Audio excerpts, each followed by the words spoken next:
Hello and welcome to study I Q. Study I Q के इस video में मैं नवंबर महीने के पहले 7 दिन के मल्टीपल चॉइस क्वेश्चन हिंदी भाषा में आप तक लेकर आऊँगा। बहुत इंपॉर्टेंट है ये हफ्ता। इनफैक्ट अगर मैं कहूँ कि नवंबर का महीना और अक्टूबर का महीना आने वाले आईबीपीएस और दूसरे एग्ज़ाम्स में सबसे ज़्यादा इंपॉर्टेंट होगा, तो कोई अतिशयोक्ति नहीं होगी। तो इस वीडियो में पहले 7 दिन के क्वेश्चन कवर करूँगा। 125 क्वेश्चन हैं और क्वेश्चंस की क्वालिटी बहुत ही ज़्यादा अच्छी है। खुद तैयार किए हैं मैंने एक एक क्वेश्चन। इनमें से 50% क्वेश्चन आपको किसी वेबसाइट पर भी नहीं मिलेंगे, ये हमारी गारंटी है। सारे क्वेश्चंस का हमारे पास कॉपीराइट है। इसका पीडीएफ भी उपलब्ध होगा, नीचे डिस्क्रिप्शन के अंदर जाइए, आपको उसका पीडीएफ भी उपलब्ध होगा। अब आप मुझे फेसबुक पर फॉलो कर सकते हैं। बहुत सारी ऐसी जानकारी है जो आप कमेंट्स में लिख के ढूंढते रहते हैं, जो फेसबुक पेज पर आसानी से मिल जाती है। वीडियोज़ का समय, उनकी समय सीमा, कब कौन वीडियो आएगा, उनका पीडीएफ, बहुत सारी जानकारी है जो आप मिस कर देंगे अगर आप फेसबुक पेज पर नहीं फॉलो करेंगे। तो ये है लिंक www.facebook.com/गौरव गर्ग एजुकेशन। ये लिंक डिस्क्रिप्शन में भी नीचे उपलब्ध है। हमारी 2 पेन ड्राइव्स परसों लॉन्च हो रही हैं। एक है सीटेट केवीएस की पेन ड्राइव। ये एक ही पेन ड्राइव है, इसमें चाइल्ड साइकोलॉजी, चाइल्ड डेवलपमेंट, इन सब विषयों पर बहुत ज़्यादा ध्यान दिया गया है। हिंदी भी है कंप्लीट, उपसर्ग, सर्वनाम, संज्ञा, सब पूरा हिंदी, ग्रामर, इंग्लिश, पीडागोगी, सब कुछ है इसके अंदर। और ये ज़रूर आपकी जो ड्रीम जॉब है उसको हासिल करने में आपकी सहायता करेगी। और सबसे इंपॉर्टेंट पेन ड्राइव है हमारी क्लैट। क्लैट की पेन ड्राइव भी परसों लॉन्च हो रही है। तो आपने अगर अभी तक ऑर्डर नहीं की है तो आप इसको कर सकते हैं। 1 महीने बाद हम लॉन्च करेंगे सीडीएस और एनडीए की पेन ड्राइव। इसके अलावा हम कोशिश कर रहे हैं कि यूपीएससी की पेन ड्राइव भी बहुत ही कम दाम में आप तक लेकर आएँ। उसके लिए हम बहुत जो बढ़िया टीचर्स हैं दिल्ली के, उनसे कोलैबोरेशन कर रहे हैं। इसके अलावा हमारी जो आईबीपीएस की पेन ड्राइव है या फिर रेलवेज़ की भी उपलब्ध है। हालांकि रेलवेज़ की अभी आप 15 दिन के बाद खरीद सकते हैं, क्योंकि अभी मैं कुछ इसमें अपडेट कर रहा हूँ। लगभग 1000 क्वेश्चन ऐड कर रहा हूँ इंग्लिश के, प्रैक्टिस क्वेश्चन विद एक्सप्लेनेशन, जिनमें सेंटेंस करेक्शन पर विशेष ध्यान दिया जाएगा। तो आप कोई भी पेन ड्राइव लेना चाहते हैं तो आपको इस नंबर पर कॉल करना होगा 9580048004, या फिर आप ईमेल कर सकते हैं gaurav.studyiq@gmail.com। तो चलिए अब ज़्यादा विलंब न करते हुए मैं शुरू करता हूँ सवाल। सबसे पहला सवाल, आर्मी के वो एक्स सर्विसमैन यानी पुराने आर्मी मैन कौन हैं जिन्होंने अभी 1 रैंक 1 पेंशन के मुद्दे पर सुसाइड कर लिया। इनकी जो तनख्वाह है लगभग 13,000 रुपये महीना थी, और 1 रैंक 1 पेंशन के बाद इनकी तनख्वाह लगभग 28,000 रुपये महीना हो गई थी। तो इनके बैंक अकाउंट में लगभग 20,000 रुपया जमा हुआ था, और इन्होंने 1 रैंक 1 पेंशन पर अपनी आत्महत्या की। और इसका इसके इसके ऊपर बहुत गंदी राजनीति चल रही है, दलगत राजनीति चल रही है। एक तरफ एक तबका ये कह रहा है कि जो बीजेपी का तबका है वो ये कह रहा है कि हमने 13,000 से बढ़ा के 28,000 की, यानी 1 रैंक 1 पेंशन स्कीम को लागू किया और इनकी तनख्वाह बढ़ी। और दूसरी तरफ ये कह रहे हैं कि 1 रैंक 1 पेंशन, जैसे आम आदमी पार्टी या दूसरी पार्टियां कह रही हैं कि ये स्कीम ढंग से लागू नहीं हुई, इसलिए इन्होंने आत्महत्या की। तो इस पर राजनीति चल रही है। इनका नाम है रामकृष्ण गरेवाल।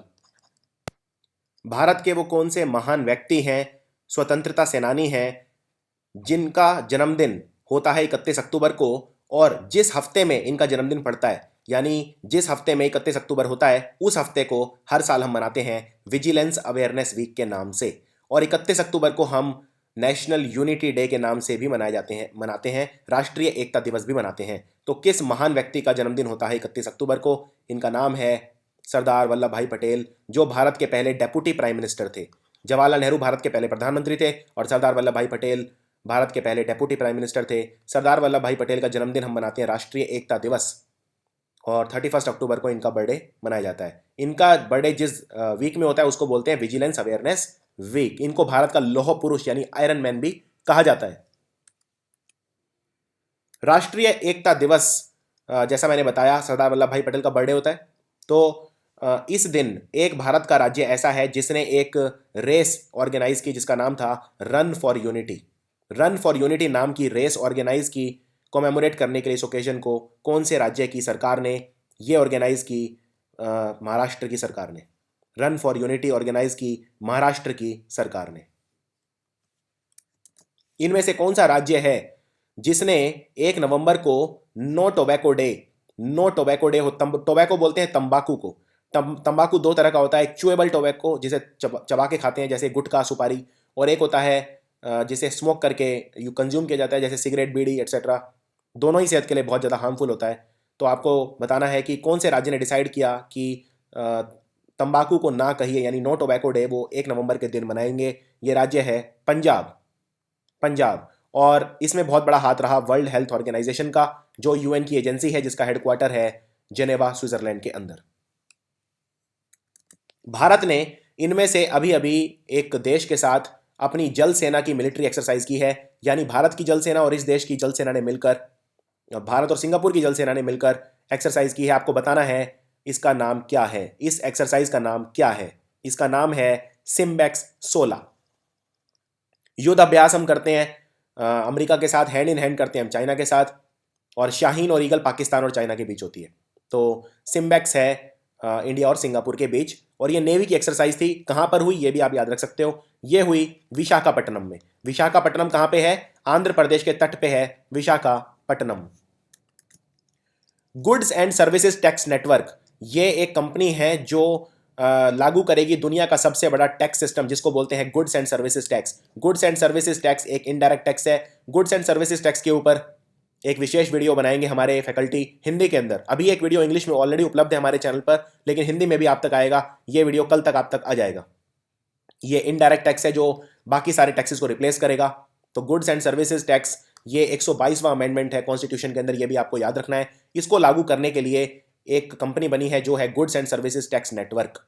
ये कितना पैसा बोरो करेगी, उधार पे लेगी बैंक से, जिससे गुड्स एंड सर्विसेज टैक्स को लागू करने के लिए जो आधारिक संरचना चाहिए, जो भूमि का रूप व्यवस्था चाहिए, उसमें ये सुधार कर सके, उसको बना सके, उसको विकसित कर सके।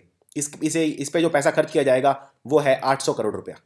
800 करोड़ रुपया रेज करेगी, बोरो करेगी goods and services tax network, जो कि एक कंपनी है जो लागू करेगी जीएसटी को। और एक बात और याद रखनी है, क्वेश्चन पूछ सकते हैं आपसे, जीएसटी कब से लागू होगा? जीएसटी लागू होगा 1 अप्रैल 2017। गुड्स एंड सर्विसेज नेटवर्क जो मैंने बताया कंपनी है जो लागू करेगी जीएसटी, उसमें सरकार का कितना स्टेक है? बहुत ज्यादा इंपॉर्टेंट सवाल है। सरकार का कितना स्टेक है? मैं आपको सबके स्टेक बता देता हूं इसके अंदर। देखिए, टोटल मैंने आपको बताया 800 करोड़ है। 800 करोड़ के अंदर 250 करोड़ जो है ये सेंट्रल और स्टेट गवर्नमेंट बोरो करेंगी, और जो 550 करोड़ है ये लॉन्ग टर्म लोन होगा डोमेस्टिक लेंडर से। यानी कि अगर पूछें कि गवर्नमेंट ऑफ इंडिया का कितना स्टेक है, तो आंसर हो गया 24.5%। आप कैलकुलेट कर सकते हैं, 800 का 250 करोड़ हो जाता है 24.5%, तो 24.5% आंसर है। गवर्नमेंट ऑफ इंडिया का पूछें तो 24.5%, स्टेट गवर्नमेंट का पूछें तो भी 24.5%, यानी टोटल 49% हो गया गवर्नमेंट के अधीन, और बाकी 51% हो गया प्राइवेट कंपनियों का, प्राइवेट फाइनेंशियल इंस्टीट्यूशन का। अशोक चावला नए चेयरमैन बने हैं, non executive chairman yes bank के, जो कि एक प्राइवेट बैंक है। आपको बताना है ये कौन सी ऑर्गेनाइजेशन के चेयरमैन थे। इससे पहले अशोक चावला जी जो येस बैंक के चेयरमैन बने हैं, कौन सी बहुत बड़ी ऑर्गेनाइजेशन के चेयरमैन थे? ये कंपटीशन कमीशन ऑफ इंडिया के चेयरमैन थे। Competition commission of India, CCI. इनमें से कौन सा राज्य है जिसे सबसे अच्छा फार्मर फ्रेंडली स्टेट घोषित किया है नीति आयोग के agriculture marketing and farmer friendly reforms index ने? नीति आयोग आप जानते हैं प्लानिंग कमीशन का नया नाम है, और नीति आयोग की फुल फॉर्म है national institution for transforming India. NITI Aayog के जो सीईओ हैं वो हैं अमिताभ कांत जी, जिन्होंने टेक ओवर किया था मिसेज एस खुल्लर। सिंधु श्री खुल्लर थी पहले, लेकिन अब नए बने थे अमिताभ कांत जी कुछ ही महीने पहले। और नीति आयोग के जो वाइस चेयरमैन है वो अभी भी वही है, अरविंद पंगरिया शुरू से ही।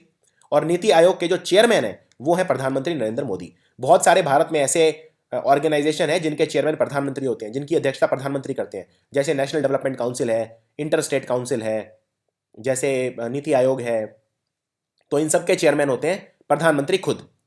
अब आपको बताना है, नीति आयोग ने एक कृषि से रिलेटेड एक इंडेक्स दिया जिसको बोलते हैं agriculture marketing and farmer friendly reforms index. इसके हिसाब से देश का सबसे फार्मर फ्रेंडली स्टेट, यानी जो किसानों के लिए सबसे अच्छा ऐसा राज्य किसको डिक्लेयर किया गया है? ये राज्य है महाराष्ट्र। Very very important. और महाराष्ट्र के मुख्यमंत्री कौन है? देवेंद्र फडणवीस। महाराष्ट्र में किसकी सरकार है? गठबंधन सरकार है, भाजपा की और शिवसेना की। इनमें से कौन से फॉर्मूला 1 ड्राइवर हैं जिन्होंने मैक्सिकन ग्रों प्री जीत ली? मैक्सिको शहर के अंदर हुई थी। मैक्सिको नॉर्थ अमेरिका के अंदर आता है, और मैक्सिको की राजधानी भी मैक्सिको ही है। इसको बोलते हैं मैक्सिको सिटी। मैक्सिको की राजधानी भी क्या है? Mexico city. तो कौन से फॉर्मूला 1 ड्राइवर हैं जिन्होंने मैक्सिको में होने वाली ये मैक्सिकन ग्रों प्री जीत ली, गाड़ियों की रेस जीत ली? ये है लुइस हैमिल्टन। बहुत जरूरी था इनके लिए रेस जीतना, क्योंकि निको रॉसबर्ग को काफी अच्छी लीड मिली हुई है। दोनों टीममेट्स हैं, एक ही गाड़ी चलाते हैं, दोनों मर्सिडीज चलाते हैं। लुइस हैमिल्टन ब्रिटेन के हैं और निको रॉसबर्ग जर्मनी के हैं। हॉकी के अंदर कौन सी टीम ने मेंस एशियन चैंपियंस ट्रॉफी जीती? इसका फाइनल हुआ, बहुत ही रोमांचक ये फाइनल हुआ क्वांटन शहर में, जो कि मलेशिया के अंदर है। मलेशिया देश की राजधानी है कुआलालंपुर, कुआलालंपुर। और मलेशिया ने अभी अभी चाइना से कुछ पनडुब्बियां और कुछ एयरक्राफ्ट वगैरह खरीदे हैं साउथ चाइना सी में कॉपरेशन के लिए। खैर, हॉकी के अंदर मेंस एशियन चैंपियंस ट्रॉफी किसने जीती? ये जीती भारत ने। यस, ये जीती भारत ने, और भारत ने पाकिस्तान को हराया फाइनल में, ये भी याद रखना है। 3-2 से पीट दिया पाकिस्तान को। तो आंसर है भारत। बहुत ज़्यादा इंपॉर्टेंट, बहुत ज़्यादा। तो इस एक क्वेश्चन ये भी पूछ सकते हैं कि इस टूर्नामेंट में सबसे ज़्यादा गोल किसने मारे? रुपिंदर पाल सिंह ने 11 गोल मारे, रुपिंदर पाल सिंह। तो ये सवाल देखो कैसे आ सकता है, रुपिंदर पाल सिंह का जिक्र कौन से खेल से है, उनका संबंध कौन से खेल से? 4 ऑप्शन आपको दे देंगे, तो क्वेश्चन को ध्यान से सुना करो जब मैं पढ़ूं, और साथ में पेन और कॉपी लेके भी बैठा करो। आज थोड़ा मेरा गला खराब है, उसके लिए मैं माफी चाहूंगा। वर्ल्ड बैंक ने इनमें से भारत के कौन से राज्य को नंबर 1 डिक्लेयर करा है एनर्जी एफिशिएंसी के अंदर? एनर्जी एफिशिएंसी क्या होती है? ऊर्जा को निर्मित करने की, उसको यूटिलाइज करने की जो एफिशिएंसी है, वो उसके अंदर भारत का कौन सा राज्य नंबर 1 है? और इसको खुद वर्ल्ड बैंक ने नंबर 1 घोषित किया है। वर्ल्ड बैंक के प्रेसिडेंट हैं जिम योंग किम। और वर्ल्ड बैंक का हेडक्वार्टर कहाँ पे है? वॉशिंगटन डीसी, अमेरिका की राजधानी। वॉशिंगटन डीसी को वॉशिंगटन डीसी क्यों बोलते हैं? क्योंकि अमेरिका के जो पहले राष्ट्रपति थे उनका नाम था जॉर्ज वॉशिंगटन, तो उनके नाम पे इसका नाम रखा वॉशिंगटन डीसी। वर्ल्ड बैंक ने आंध्र प्रदेश को नंबर 1 डिक्लेयर किया है। आंध्र प्रदेश में तेलुगु देशम पार्टी की सरकार है, चंद्रबाबू नायडू यहाँ के मुख्यमंत्री हैं। और इसमें ये भी पूछ सकते हैं नंबर 2 कौन आया? नंबर 2 आया राजस्थान। राजस्थान में भाजपा की सरकार है, वसुंधरा राजे सिंधिया की। और तीसरे नंबर पे कर्नाटक। कर्नाटक जो है, यहाँ पे कांग्रेस की सरकार है, सिद्धरमैया यहाँ के मुख्यमंत्री हैं। इनमें से कौन सा देश है जिसने एक next generation geo stationary meteorological satellite, जिसका नाम है हिमावरी 9, इसको लॉन्च करा, जिससे जो मौसम संबंधी जानकारी है वो आसानी से मिल सके, खासकर एशिया महाद्वीप के ऊपर? कौन से देश ने एक सैटेलाइट लॉन्च करी है? इस सैटेलाइट का नाम है हिमावरी, हिमावरी 9। ये सैटेलाइट है जापान की। यस, तो ये नाम से ऐसा लग रहा है जैसे भारत की होगी, भारत की नहीं है, ये जापान की है। तो ये आपको याद रखना है, very very important question. Malaysia ने अभी अभी 4 जहाज खरीदे हैं साउथ चाइना सी के अंदर, डिस्प्यूट्स को उसमें सहयोग के लिए इस देश के साथ। किससे खरीदे हैं? कौन से देश ने मलेशिया को 4 नेवल वेसल बेचे हैं? ये देश है चाइना। तो मलेशिया और चाइना कोऑपरेट करना चाह रहे हैं साउथ चाइना सी में। जो दक्षिण चीनी सागर है यानी साउथ चाइना सी, इसमें बहुत सारे कंट्रीज़ के बीच में प्रॉब्लम चल रहे हैं। फिलीपींस है, चाइना है, इंडोनेशिया है, मलेशिया है, कुछ हद तक जापान है। हालांकि जापान और चाइना में जो रिलेशन ख़राब है वो पूर्वी चीनी सागर यानी ईस्ट चाइना सी में ज़्यादा है। तो आप मेरा वीडियो देख सकते हैं साउथ चाइना सी के ऊपर, बहुत अच्छे से पूरा एक्सप्लेन किया मैंने, क्या क्या प्रॉब्लम है, कौन कौन से आइलैंड हैं। इनमें से कौन से भारत के व्यक्ति हैं जिन्हें संयुक्त राष्ट्र संघ ने अपनी जो लीगल एक्सपर्ट्स की टीम है उसमें रख लिया है? कि लीगल एक्सपर्ट्स की टीम, जो वकीलों की टीम है, जो कानून के जो एक्सपर्ट है उनकी टीम है संयुक्त राष्ट्र संघ की। संयुक्त राष्ट्र संघ का हेडक्वार्टर कहाँ पे है? संयुक्त राष्ट्र संघ का हेडक्वार्टर है न्यूयॉर्क के अंदर, जहाँ पे यूनिसेफ का हेडक्वार्टर है वहीं पर। और यूनिसेफ भी बच्चों के लिए काम करती है, यूएन की एजेंसी है। यूएन के जो सेक्रेटरी जनरल हैं, पहले थे कोफी अन्नान। आज के लिए आपका पहला क्वेश्चन, यूएन के सेक्रेटरी जनरल जो नए हैं उनका वो पुर्तगाल के पूर्व हेड ऑफ स्टेट हैं, आपको बताना है उनका नाम क्या है। मैं क्वेश्चन को रिपीट कर रहा हूँ, यूनाइटेड नेशंस के जो नए सेक्रेटरी जनरल हैं वो पुर्तगाल के हैं, लेकिन उनका नाम क्या है? ये है आज का आपके लिए पहला सवाल। अब आपको बताना है वो भारतीय कौन है। उनका नाम है अनिरुद्ध राजपूत। अनिरुद्ध राजपूत को संयुक्त राष्ट्र संघ ने अपनी लीगल टीम में चुन लिया है, और इसमें 34 वकील होंगे, टोटल लीगल एक्सपर्ट्स होंगे पूरे वर्ल्ड से। उसमें एक ये होंगे, इंटरनेशनल लॉ कमीशन के मेंबर होंगे।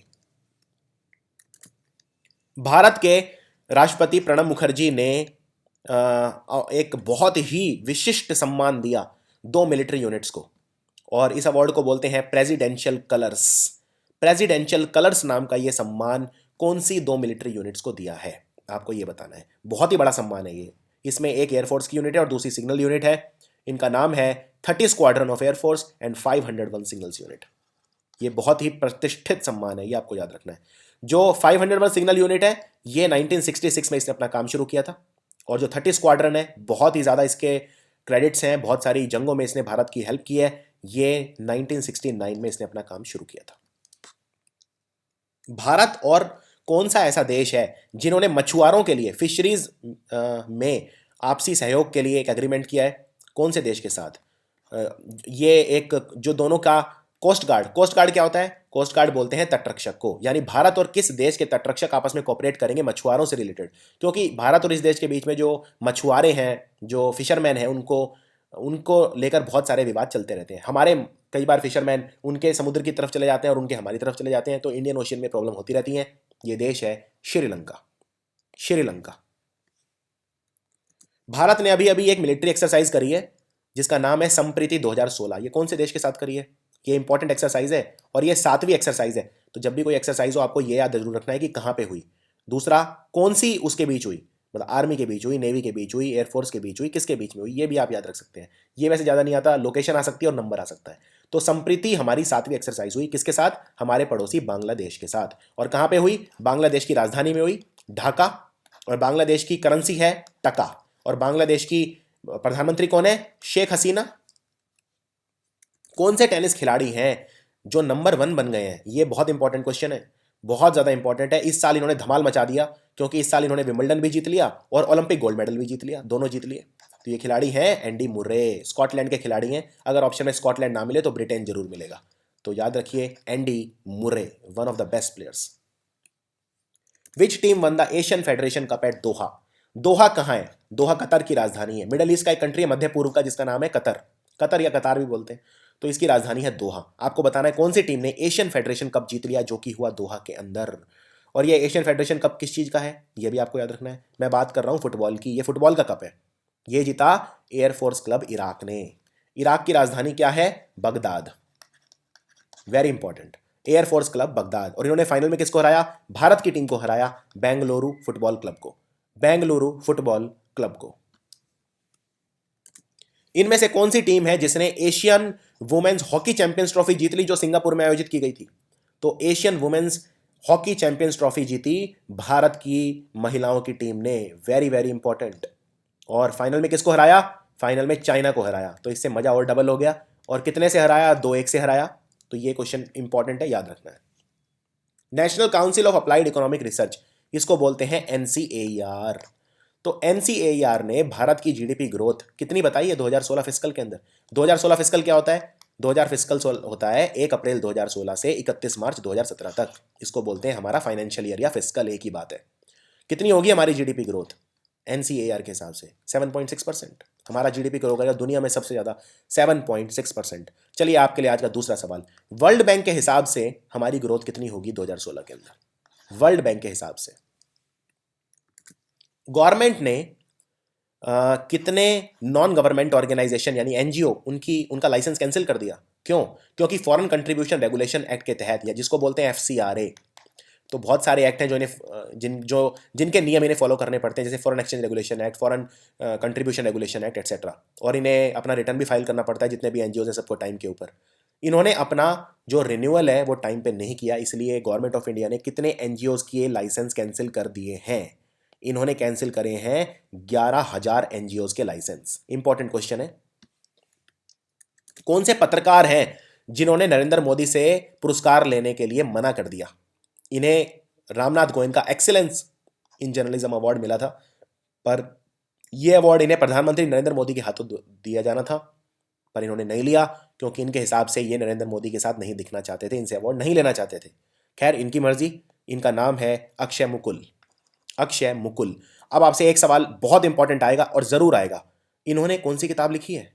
इन्होंने लिखी है किताब जिसका नाम है examining the ideological roots of Hindutva.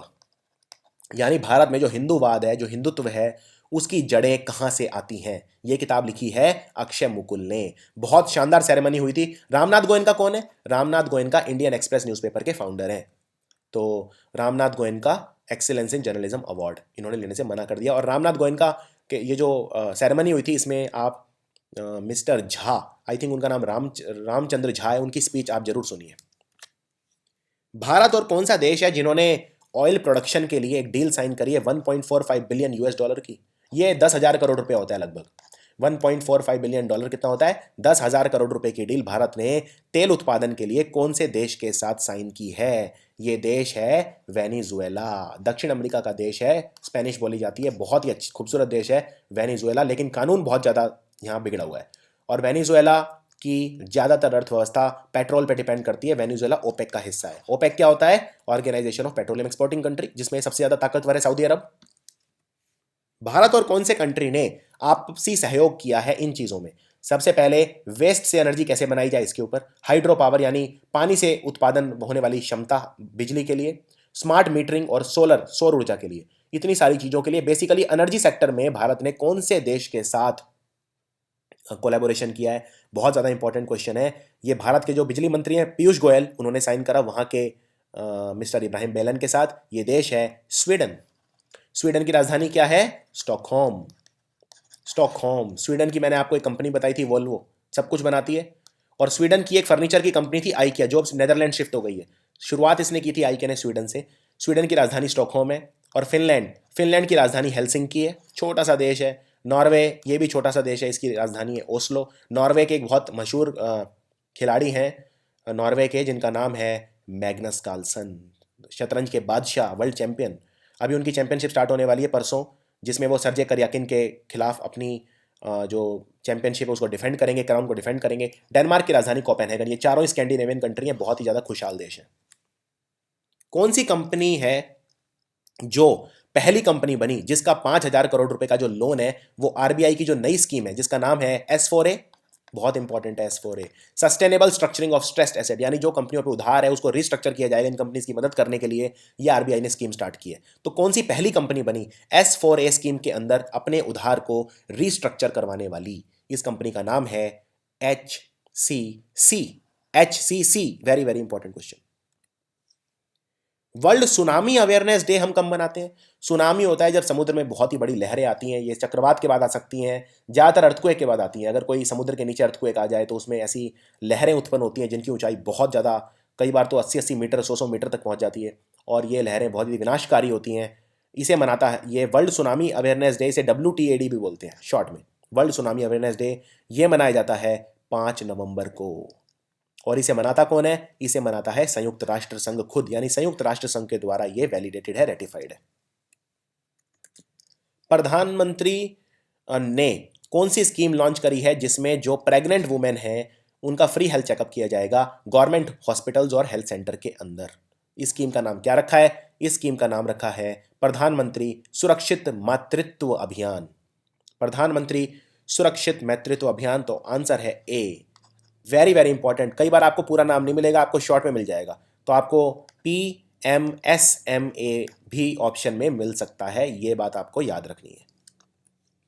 इनमें से कौन सा देश है जहां पे दुनिया की पहली इंटरनेशनल एग्रो बायोडाइवर्सिटी कांग्रेस आयोजित की गई? ये दुनिया की पहली अंतर्राष्ट्रीय एग्रो बायोडाइवर्सिटी कांग्रेस है। ये ऑर्गेनाइज की गई भारत में। और भारत में कहाँ? भारत में नई दिल्ली के अंदर। सो आंसर है इंडिया, न्यू दिल्ली। और इसका खुद इनॉग्रेशन किसने किया? प्रधानमंत्री नरेंद्र मोदी ने। कॉमनवेल्थ ह्यूमन राइट्स इनिशिएटिव, इसको शॉर्ट में क्या बोलते हैं? CHRI। कॉमनवेल्थ देशों के मानवाधिकारों को बचाने के लिए ये एक इनिशिएटिव है जिसको बोलते हैं CHRI। इसने एक नेशनल वर्कशॉप कंडक्ट करी जो हमारी जो जेल है, जेलों से रिलेटेड, कि जेलों में किस तरह से सुधार किया जाए। जेलों में बहुत तरह के क्राइम होते हैं, सेक्सुअल क्राइम भी होते हैं, तो उनको कैसे कम किया जाए, जेलों की कंडीशन को कैसे इंप्रूव किया जाए, जेलों में जो कैदी हैं उनमें कैसे सुधार किया जाए, इस पर एक नेशनल वर्कशॉप हुई जो कंडक्ट की कॉमनवेल्थ ह्यूमन राइट्स इनिशिएटिव ने। कहाँ पर हुई? भारत में। ये कहाँ पर हुई? ये हुई नई दिल्ली के अंदर। नई दिल्ली के अंदर। सो इसका आंसर भी है नई दिल्ली। राष्ट्रपिता, father of the nation, Mahatma Gandhi ji का एक मूर्ति, एक प्रतिमा, स्टैचू अभी अभी कौन से देश के राजदूत कार्यालय में, कंसुलेट ऑफिस के अंदर उसका विमोचन किया गया, उसका उद्घाटन किया गया? महात्मा गांधी जी का स्टैचू कहां पर बना? यह बना दुबई के अंदर, दुबई के कंसुलेट ऑफिस के अंदर। डियरनेस अलायंस कितना अप्रूव करा है हमारे राष्ट्रपति प्रणब मुखर्जी ने? डियरनेस अलायंस क्या होता है? महंगाई जब बढ़ जाती है तो एम्प्लॉयज को नुकसान ना हो उसको कंपनसेट करने के लिए जो भत्ता मिलता है उसको बोलते हैं महंगाई भत्ता, डियरनेस अलायंस। तो कितना अप्रूव हो गया है? ये अप्रूव हुआ है 2%। 2%। इससे सरकार के ऊपर एक अतिरिक्त बोझ आएगा 5,622 करोड़ रुपए का हर साल। ये जो एक्सचेकर है उस पर इतना बोझ और आएगा। 2% अप्रूव किया है प्रणब मुखर्जी ने। भारत का पहला टाइटेनियम प्रोजेक्ट, पहला टाइटेनियम प्रोजेक्ट कहां पर बन रहा है? इसे बना रहा है सराफ ग्रुप। और ये जिस डिस्ट्रिक्ट के अंदर बन रहा है, जिस जिले के अंदर बन रहा है, उसका नाम है गंजम। अगर आपको पता है गंजम डिस्ट्रिक्ट कहाँ पर है तो ये क्वेश्चन 2 मिनट का है। गंजम डिस्ट्रिक्ट कहाँ पर है? ओडिशा। ओडिशा के मुख्यमंत्री हैं नवीन पटनायक, पार्टी है बीजू जनता दल यानी बीजेडी, और उड़ीसा की राजधानी है भुवनेश्वर। सरकार ने इनमें से कौन सी कंपनी के ऊपर 10,000 करोड़ रुपए का फाइन कर दिया है? 1.55 बिलियन डॉलर्स का फाइन करा है। क्यों? क्योंकि जो ONGC company, Maharatna company, oil and natural gas corporation, उसके जो तेल के कुएं हैं, उसके जो नेचुरल गैस के कुएं हैं, उसके अंदर ये प्रोडक्शन कर रही थी, उत्पादन कर रही थी, यानी कि इसको ये किसी दूसरी कंपनी के अधिकार क्षेत्र में जा रही थी, और ये हरकत हो रही थी कृष्णा गोदावरी बेसिन में। कृष्णा गोदावरी बेसिन में जो सरकारी एरिया है उसमें सरकार से बिना पूछे ये कंपनी नेचुरल गैस निकाल रही थी। ये कंपनी है रिलायंस इंडस्ट्रीज लिमिटेड। इस पे 10,000 करोड़ रुपए का जुर्माना सरकार ने कर दिया है। इनमें से कौन से राज्य की सरकार है जिसने सिविल एविएशन मिनिस्ट्री यानी नागरिक उड्डयन मंत्रालय के साथ उड़ान स्कीम को लागू करने के लिए एक मेमोरेंडम ऑफ अंडरस्टैंडिंग साइन किया है? एमओयू बोलते हैं मेमोरेंडम ऑफ अंडरस्टैंडिंग को शॉर्ट में। मेमोरेंडम ऑफ अंडरस्टैंडिंग और कॉन्ट्रैक्ट में, एग्रीमेंट में क्या फर्क होता है? देखिए, एग्रीमेंट कानूनी तौर पे बाध्य होते हो। अगर आप एग्रीमेंट को तोड़ते हो तो आपके खिलाफ लीगल एक्शन, कानूनी कार्रवाई हो जाती है। लेकिन एमओयू में ऐसा नहीं है। एमओयू कानूनी तौर पर बाध्य नहीं होता। यही फर्क होता है एमओयू और एग्रीमेंट में। तो कौन से राज्य ने उड़ान स्कीम को, उड़े देश का आम नागरिक, इन शॉर्ट उड़ान, उड़ान की फुल फॉर्म है उड़े देश का आम नागरिक, इसमें बहुत सारी ऐसी चीजें की गई हैं जिससे जो एयर टिकट्स हैं वो, उनकी जो सेल है वो बढ़ जाए। अभी 8 करोड़ टिकटें बिकती हैं हर साल, सरकार चाहती है कि 30 करोड़ बिकें 2022 तक हर साल। तो इसलिए उड़ान स्कीम स्टार्ट की गई है नागरिक उड्डयन मंत्रालय द्वारा। कौन से राज्य ने इस स्कीम को लागू करने के लिए एक एमओयू साइन किया है? ये राज्य है असम। और असम में भी बीजेपी की सरकार है। यहाँ के मुख्यमंत्री हैं सर्बानंद सोनोवाल। और असम की राजधानी क्या है? असम की राजधानी है दिसपुर। इनमें से कौन सा इंडस्ट्री ट्रेड ग्रुप है जिसने लॉन्च किया है startup mentorship cycle? Startup mentorship circle क्या होता है? स्टार्टअप मेंटरशिप सर्कल होता है जो नए उद्योग है, जो नया बिजनेस स्टार्ट करते हैं, जिनको एंटरप्रेन्योरशिप वेंचर्स बोलते हैं, न्यू वेंचर, न्यू स्टार्टअप्स, उनको उनको कोचिंग दी जाएगी, उनको मेंटरशिप दी जाएगी, ट्यूशन ट्रेनिंग दी जाएगी, उनको तकनीकी सुविधा प्रदान की जाएंगी जिससे वो बड़े बिजनेसेस में कन्वर्ट हो सकें। तो ये स्टार्टअप मेंटरशिप सर्कल कौन सी बड़ी ऑर्गेनाइजेशन ने स्टार्ट किया है? ये स्टार्ट किया है सीआईआई ने। सीआईआई क्या है? सीआईआई है confederation of Indian industry. Confederation of Indian industry, इसको सीसीआई यानी कॉम्पिटिशन कमीशन ऑफ इंडिया के साथ कंफ्यूज मत करना। इनमें से कौन सा राज्य है जिसने इलेक्ट्रॉनिक गवर्नेंस को लागू करने के लिए, कौन से राज्य को इलेक्ट्रॉनिक गवर्नेंस मतलब डिजिटल गवर्नेंस, आजकल सब कुछ डिजिटल हो रहा है तो कंप्यूटराइज्ड हो रहा है, इलेक्ट्रॉनिक गवर्नेंस को लागू करने के लिए, बहुत अच्छी तरह से लागू करने के लिए कौन से राज्य को सम्मान दिया गया state of the states conclave 2016 के अंदर? ये राज्य है हरियाणा। हरियाणा में भी बीजेपी की सरकार है। यहाँ के मुख्यमंत्री हैं मनोहर लाल खट्टर। मनोहर लाल खट्टर। इनमें से कौन व्यक्ति पहले भारतीय बने जिन्हें स्विट्जरलैंड ने अपने पर्यटन विभाग का राजदूत बनाया है, यानी कि ब्रांड एम्बेसडर बनाया है अपने पर्यटन विभाग का? टूरिज्म को प्रमोट करने के लिए स्विट्जरलैंड ने कौन से भारतीय को एम्बेसडर बनाया है? स्विट्जरलैंड कहाँ पे है? यूरोप में है। और स्विट्जरलैंड में की राजधानी है बर्न। वैसे स्विट्जरलैंड में बहुत अच्छे अच्छे एरियाज हैं, जैसे लोजेन है, ज्यूरिक है, जैसे जनेवा है, बहुत बड़े बड़े शहर हैं इंपॉर्टेंट, लेकिन सबसे इंपॉर्टेंट है वहाँ की राजधानी जो है बर्न। तो ये व्यक्ति हैं रणवीर सिंह। रणवीर सिंह, इनकी एक फिल्म भी आ रही है बेफिक्रे। आज का तीसरा सवाल, बेफिक्रे में रणवीर सिंह के ऑपोजिट जो एक्ट्रेस है उनका क्या नाम है? याद रखिए, जब भी मैं क्वेश्चन पूछूं अपने आप से ऑनेस्ट रहिए, ईमानदार रहिए। अगर गूगल करके या इधर उधर देख के क्वेश्चन का आंसर करेंगे कोई फायदा नहीं है। रणवीर सिंह के अगेंस्ट यानी उनके साथ जो साझेदारी होगी, कौन सी एक्ट्रेस है बेफिक्रे के अंदर? यह है आज का तीसरा सवाल। इनमें से कौन सी संगीतकार हैं, कौन सी सिंगर हैं, बेसिकली गायिका हैं, जिन्हें फोर्ब्स मैगजीन ने कहा है कि 2016 में ये हाईएस्ट पेड वुमेन थी, यानी कि सबसे ज़्यादा जो पैसा कमाया, सबसे ज़्यादा जो सैलरी मिली, जो इनकम हुई वो इस सिंगर की हुई। इनका नाम है टेलर स्विफ्ट। टेलर स्विफ्ट 2015 से लेके 1 जून 2015 से लेके और 1 जून 2016 तक, यानी एक साल में इन्होंने $170 मिलियन कमाया। $170 मिलियन कितना होता है? $170 मिलियन होता है, आप इसको कह सकते हैं लगभग 1100 करोड़ रुपए। तो 1100 करोड़ रुपए कमाए इन्होंने। इनका नाम है टेलर स्विफ्ट। अगला सवाल देखते हैं, इनमें से PwC यानी प्राइस वाटर हाउस कूपर, बहुत बड़ी कंपनी है प्राइस वाटर हाउस कूपर, इसका नया चेयरमैन कौन बना है भारत के लिए? PwC इंडिया का नया चेयरमैन कौन है? ये है श्यामल मुखर्जी। ये सिर्फ आपको याद रखना है, श्यामल मुखर्जी। चाइना ने इनमें से कौन सी फिल्म को अपनी ऑफिशियल एंट्री डिक्लेयर करा है अकेडमी अवार्ड्स, यानी अकेडमी अवार्ड बोलते हैं ऑस्कर को।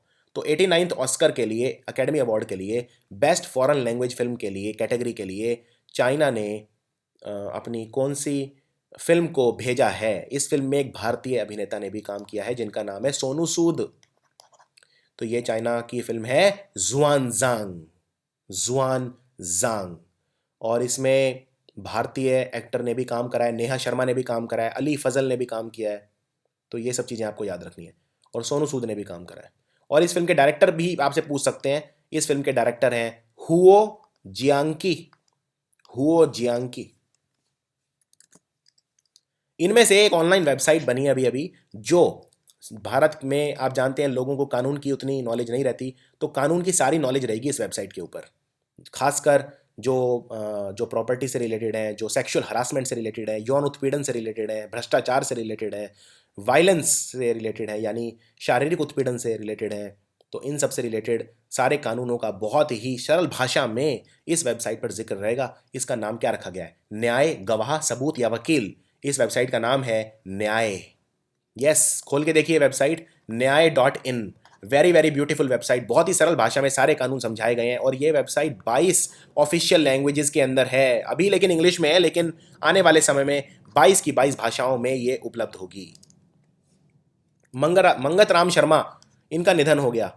ये कौन थे? इनका संबंध कौन से फील्ड से था? ओबिचुरी से क्वेश्चन है ये। ओबिचुरी क्या होता है? जब किसी के मरने की न्यूज़ हमें मिलती है उसे ओबिचुरी कहते हैं। मंगत राम शर्मा कौन थे? मंगत राम शर्मा जम्मू कश्मीर के J&K के डेप्यूटी चीफ मिनिस्टर थे। डेप्यूटी चीफ मिनिस्टर थे, 6 बार MLA रह चुके थे जम्मू कश्मीर से। और कौन सी पार्टी के थे? PDP कांग्रेस गठबंधन से इनका संबंध था। जब मुफ्ती मोहम्मद सैयद थे उनके टाइम की बात है ये। तो इनका संबंध किससे था? पॉलिटिक्स से था। जम्मू कश्मीर के ये डेप्यूटी चीफ मिनिस्टर थे। अभी अभी एक किताब लिखी है जिसका नाम है an era of darkness, the British empire in India. यानी कि जो ब्रिटिश एम्पायर था, भारत में अंग्रेजों का राज था, वो एक अंधकार भरा था, अंधकार। और इस पर बड़ी अच्छी स्पीच इन्होंने दी थी एक ऑक्सफोर्ड डिबेट के अंदर। किसने लिखी है ये किताब? ये किताब लिखी है शशि थरूर ने, शशि थरूर। और इस किताब का विमोचन किसने किया? हमारे उपराष्ट्रपति हामिद अंसारी साहब ने। शशि थरूर कौन है? आप जानते ही हैं, कांग्रेस सरकार में मंत्री रह चुके हैं, मिनिस्टर ऑफ स्टेट रह चुके हैं एक्सटर्नल अफेयर के लिए 2009-2010 में। तो ये सब चीज़ें आपको याद रखनी है। Shashi Tharoor. World tsunami awareness day बताया मैंने 5 तारीख को मनाया गया, 5 नवंबर को। थीम क्या था? वर्ल्ड सुनामी अवेयरनेस डे का थीम क्या था? इसका थीम था effective education and evacuation drills. यानी कि इफेक्टिव एजुकेशन मतलब होता है इसके सुनामी के को लेकर हमें जागरूकता फैलानी चाहिए, उसको बोलते हैं इफेक्टिव एजुकेशन। और इवैक्यूएशन बोलते हैं अगर कहीं पे सुनामी आ जाए तो जल्दी से एरिया खाली करा लेना चाहिए, उसे इवैक्यूएशन बोलते हैं। तो इवैक्यूएशन ड्रिल होता है जब आप कोई प्रक्रिया अपनाते हैं किसी जगह को खाली करने के लिए। भारतीय रेलवेज ने, यह बहुत इंपॉर्टेंट क्वेश्चन है, भारतीय रेलवेज ने क्या टारगेट रखा है अपना? इस टारगेट के ऊपर 25,000 करोड़ रुपए खर्च किए जाएंगे अगले 5 साल के अंदर। यह सुरेश प्रभु ने खुद कहा। सुरेश प्रभु ने कहा ये कि हमारा टारगेट है कि हमें 100% डीकार्बनाइजेशन चाहिए और 90% इलेक्ट्रिफिकेशन चाहिए, यानी ऑप्शन ए। यानी कि जो कार्बन वाले जो फ्यूल हैं वो हम बिल्कुल यूज़ नहीं करेंगे, यानी 100% डीकार्बनाइजेशन, इससे वातावरण प्रदूषित होता है। और 90% ट्रेन है जो बिजली से चलाई जाएंगी। आज भी भारत में हम बहुत ज़्यादा डिपेंड करते हैं कोयले पे। हमारी ज़्यादातर जो बिजली है, 70% भारत में जो बिजली है वो कोयले से बनती है, बहुत प्रदूषण होता है। तो हमारा जो टारगेट है वो है 100% डीकार्बनाइजेशन एंड 90% इलेक्ट्रिफिकेशन। इस पर 25,000 करोड़ रुपया खर्च किया जाएगा। और 25,000 किलोमीटर का जो रेलवे ट्रैक है उस पर इलेक्ट्रिफिकेशन होगा। तो ये अनाउंस करा हमारे रेलवे मिनिस्टर सुरेश प्रभु ने। आप जानते हैं अगले साल से रेल बजट और आम बजट एक ही साथ होगा, अलग अलग नहीं होगा। इसके लिए भी एक कमेटी बनाई गई थी। आज का चौथा सवाल, कौन सी कमेटी बनाई गई थी जिसने कहा कि रेल बजट और आम बजट, जनरल बजट एक ही साथ होना चाहिए? उस कमेटी ने कहा, कौन सी कमेटी थी? आंसर करिए। अगला सवाल, इनमें से कौन सी मोबाइल ऐप है, मोबाइल एप्लीकेशन है जो लॉन्च करी है सुरेश प्रभु ने? इस मोबाइल ऐप की मदद से जो रेलवे ने टारगेट रखा है कि जो एनर्जी का यूज़ है वो 15 से 20% बचत होगी एनर्जी में। पावर में। तो ये मोबाइल ऐप का नाम रखा गया है रेल सेवर, रेल सेवर। इनमें से भारत की एयरफोर्स ने अरुणाचल प्रदेश में, अरुणाचल प्रदेश बहुत ही संवेदनशील एरिया है, चाइना से प्रॉब्लम चलती है अरुणाचल प्रदेश में, खासकर तवांग डिस्ट्रिक्ट में। अरुणाचल प्रदेश की राजधानी ईटानगर। आपको बताना है अरुणाचल प्रदेश में भारत ने कौन सा लार्जेस्ट मिलिट्री ट्रांसपोर्ट एयरक्राफ्ट अभी अभी वहां पे रखा है। ये जो मिलिट्री इक्विपमेंट है उनको आसानी से उनका यातायात कर सकता है, एक जगह से दूसरी जगह उन्हें डिप्लॉय कर सकता है। ये बहुत ही बड़ा एयरक्राफ्ट है, लार्जेस्ट मिलिट्री ट्रांसपोर्ट एयरक्राफ्ट है। इसका नाम क्या है? इसका नाम है एयरक्राफ्ट C-17 ग्लोब मास्टर। तो आंसर है C-17 ग्लोब मास्टर। तो ये ऑप्शन में आप इसको सी कर सकते हैं, ऑप्शन लिखते वक्त कुछ गलती हो गई, C-17 globe master. Next question, कौन से देश की एयरलाइन है, कौन से देश की विमान सेवा है जिसका नाम है पीपल्स वियनलिन? इसने दुनिया की सबसे छोटी अंतरराष्ट्रीय फ्लाइट अभी अभी कवर करी। कितना टाइम लगा इस फ्लाइट को? सिर्फ 8 मिनट। कहां से कहां तक हुई? ये हुई स्विट्जरलैंड और जर्मनी के बीच में। स्विट्जरलैंड में सेंट गालन से लेकर फ्रीडरिच शाफन जर्मनी में। इनके बीच डिस्टेंस कितना है? सिर्फ 8 मिनट की उड़ान है। दुनिया की सबसे छोटी उड़ान है स्विट्जरलैंड और जर्मनी के इन दो जगह के बीच में। ये उड़ान कौन सी एयरलाइन ने कवर की? ये एयरलाइन का नाम भी दिया हुआ है पीपल्स वियनलिन। आपसे पूछा कौन सी कंट्री की है ये, तो अगर आप ये इस नाम को ध्यान से देखें, इसमें वियनलिन है, यानी वियना। वियना कौन से देश की राजधानी है? ऑस्ट्रिया। तो ये एयरलाइन है Austrian. US agency for international development, यानी संयुक्त, यानी कि अमेरिका की एजेंसी है जो अंतर्राष्ट्रीय विकास के लिए, इंटरनेशनल डेवलपमेंट के लिए, जिसे बोलते हैं USAID। और कौन से बैंक ने आपस में एक एग्रीमेंट किया है? ये दोनों बैंक 75 मिलियन यानी लगभग 500 करोड़ रुपए का लोन देंगे, जिससे क्लीन एनर्जी से रिलेटेड जो स्मॉल और मीडियम एंटरप्राइज हैं, यानी जो लघु उद्योग हैं, उनको बढ़ावा मिले। खासकर वो लघु उद्योग जो क्लीन एनर्जी, यानी जो क्लीन एनर्जी जैसे सौर ऊर्जा या पानी से मिलने वाली ऊर्जा, उन पर काम कर रहे हैं, उनके लिए 500 करोड़ रुपए का लोन USAID और कौन सा बैंक मिलकर देंगे? ये बैंक है RBL बैंक। RBL बैंक, जिसका हेडक्वार्टर है बंबई के अंदर, मुंबई के अंदर। इनमें से कितने बैंक हैं जिन्होंने अब तक, टोटल पूछा है, सवाल को ध्यान से सुनिए, कितने बैंक हैं जिन्होंने यूनिफाइड पेमेंट इंटरफेस को लॉन्च कर दिया है? जब से यूनिफाइड पेमेंट इंटरफेस लॉन्च हुआ है, जितने भी ये मोबाइल वॉलेट कंपनीज हैं, समझ लीजिए एक तरह से सब बहुत अंधकार में हो गए हैं, सबको पता नहीं उनका फ्यूचर क्या होगा। तो जैसे मोबी क्विक है, जैसे फ्री चार्ज है, जैसे इस तरह की जो कंपनियां हैं, इनके ऊपर एक बहुत बड़ा संकट आ गया है। ये एक्सपेक्ट नहीं कर रहे थे इस तरह का कंपटीशन। टोटल बैंक अभी अभी 5 नए बैंक हैं जिन्होंने UPI ज्वाइन कर लिया है। टोटल नंबर अब तक हो गया है 26। तो क्वेश्चन आपसे ये भी पूछा जा सकता है कि भाई 5 कितने नए बैंकों ने ज्वाइन करा है? आंसर है 5। कौन कौन से बैंक हैं ये बैंक हैं SBI, Allahabad bank, bank of Baroda, और 2 प्राइवेट बैंक है HDFC और IDFC। तो ये सब चीज़ें आपको याद रखनी है। ये है वित्तीय सचेतना, जिसे बोलते हैं फाइनेंशियल अवेयरनेस। भारत के कौन से साइंटिस्ट हैं जिन्हें, दुनिया के 25 साइंटिस्ट जिनको अवार्ड मिला German green talent award? German green talent award मिला है दुनिया के 25 साइंटिस्ट को, उसमें एक भारत के साइंटिस्ट भी हैं, रिसर्चर भी हैं। आपको बताना है इनका नाम क्या है। इनका नाम है शमिक चौधरी। शमिक चौधरी।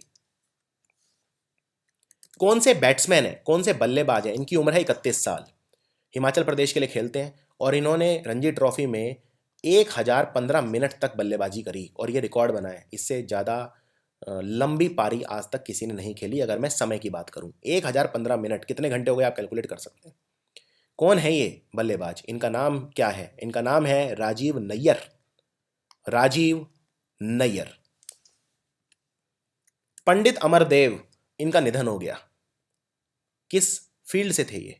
बहुत ही महान, पद्मश्री ने मिला हुआ है, लेकिन भारत के नहीं थे, श्रीलंका के सिंगर थे। तो आंसर है सिंगिंग। और नाम से ये भारतीय जरूर लग रहे हैं अमरदेव, लेकिन ये कहाँ के थे? श्रीलंका। श्रीलंका की राजधानी क्या है? श्री जयवर्धनेपुरी कोट्टे। हमारा जो राष्ट्रीय मानवाधिकार आयोग है, यानी नेशनल ह्यूमन राइट्स कमीशन, उसने एक 2 दिन की वर्कशॉप ऑर्गेनाइज करी गुड गवर्नेंस के लिए। गुड गवर्नेंस, मानवाधिकारों के लिए, विकास के लिए, कौन से शहर में आयोजित की गई? राष्ट्रीय मानवाधिकार आयोग, national human rights commission has organised a 2-day workshop on good governance development human rights in which city? इन्होंने ये ऑर्गेनाइज की मेघालय की राजधानी शिलोंग के अंदर। शिलोंग कहां की राजधानी है? मेघालय की। इनमें से कौन सा देश है जो होस्ट करेगा, इनफैक्ट 7 से 12 तारीख मतलब चल रहा है ये अभी।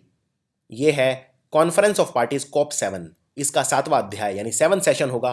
Conference of parties WHO framework convention on tobacco control, तंबाकू से निपटने के लिए जो कन्वेंशन है, कन्वेंशन ऑफ टोबैको कंट्रोल, उसका 7वां अध्याय कौन सा देश लॉन्च करेगा? ये देश है भारत। यहाँ पर ये चल रहा है अभी 7 से 12 नवंबर तक, ये आपको याद रखना है। और इसका इनॉग्रेशन किसने किया? हमारे health minister JP Nadda. Gorewada जू, ये अभी न्यूज में आया था रिसेंटली, इसका संबंध कौन से राज्य से है? न्यूज में क्यों आया गोरेवाड़ा जू, मैं बता देता हूँ। महाराष्ट्र के जो मुख्यमंत्री हैं देवेंद्र फडणवीस, उन्होंने कहा यहाँ पे सफारी शुरू की जाएगी। सफारी क्या होता है? जानवरों को देखने के लिए जो यात्रा होती है उसे सफारी बोलते हैं। तो 2 तरह की सफारी होगी यहाँ पे, अफ्रीकी सफारी और भारतीय सफारी। ये शुरू की जाएगी नागपुर के अंदर। तो ये कहाँ पे है? महाराष्ट्र। केंद्र सरकार एक clean energy equity fund launch करेगी। कितने रुपए का ये फंड होगा? और ये फंड क्यों होगा? ये फंड होगा क्योंकि केंद्र सरकार का टारगेट क्या है? 170 GW, 170 गीगावाट की रिन्यूएबल एनर्जी, जैविक ऊर्जा, इसका उत्पादन किया जाएगा 2022 तक। तो ये टारगेट है। इस टारगेट को पूरा करने के लिए हमें ऐसी कंपनी भी तो चाहिए, ऐसे स्टार्टअप भी तो चाहिए जो क्लीन एनर्जी में इन्वेस्ट करें, उसमें काम करें। उनको बढ़ावा देने के लिए केंद्र सरकार लॉन्च करेगी क्लीन एनर्जी इक्विटी फंड। और इसमें कितना धन रखा जाएगा, कितना धन एलोकेट किया गया है इस एम्बिशियस प्रोजेक्ट के लिए? इस एम्बिशियस प्रोजेक्ट के लिए जो धन होगा वो है $2 बिलियन, यानी लगभग लगभग आप कह सकते हैं 13,000 करोड़ रुपए। $2 बिलियन। इनमें से एयरफोर्स, जो हमारी वायुसेना है, वायुसेना का फाउंडेशन डे अभी अभी मनाया गया। तो ये कौन सा फाउंडेशन डे था एयरफोर्स का हमारी, ये आपको बताना है। ये था 84th फाउंडेशन डे, जो मनाया गया 2016 में। अब आपके लिए आज का चौथा सवाल, पांचवा सवाल, एयरफोर्स डे किस दिन होता है? किस दिन हम मनाते हैं एयरफोर्स डे? इनमें से भारत का पहला राज्य कौन सा है जहां पर जितने भी जिले हैं सबके अंदर एक साइबर पुलिस स्टेशन रहेगा? आजकल जो साइबर क्राइम है, जो कंप्यूटर से रिलेटेड क्राइम है, हैकिंग है, ये सब बहुत ज़्यादा बढ़ गए हैं, वायरस अटैक वगैरह। तो इनसे निपटने के लिए इस राज्य के जितने भी डिस्ट्रिक्ट हैं सबके अंदर साइबर पुलिस स्टेशन बनाए जाएंगे। आपको बताना है ये कौन सा राज्य है जो भारत का पहला राज्य बनेगा ये करने वाला। यहाँ पे बीजेपी शिवसेना गठबंधन की सरकार है, देवेंद्र फडणवीस यहाँ के मुख्यमंत्री हैं। महाराष्ट्र, जिसकी राजधानी है Mumbai. Reserve bank of India ने कहा है बैंक्स को कि आपके पास जितने भी एटीएम हैं उनका 10% एटीएम ऐसे होने चाहिए जिनके अंदर ये वाले नोट आपको डिस्पेंस करने हैं।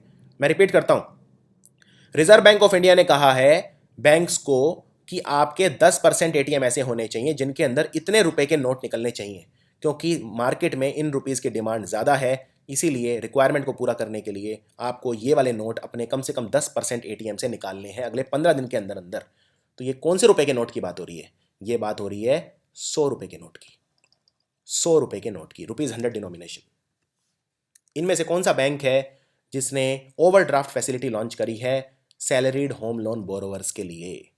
जो होम लोन लेना चाहते हैं, जो लोग जो काम करते हैं होम लोन लेना चाहते हैं, उनके लिए ओवरड्राफ्ट फैसिलिटी लॉन्च करी है। ये इसमें जो कस्टमर है वो 1 करोड़ रुपए तक का लोन ले सकते हैं, अपनी प्रॉपर्टी को गिरवी रख के, उसको कोलेट्रल के तौर पे रख के ले सकते हैं। ये सुविधा स्टार्ट करी है ICICI बैंक ने। ICICI बैंक की हेड कौन है? चंदा कोचर।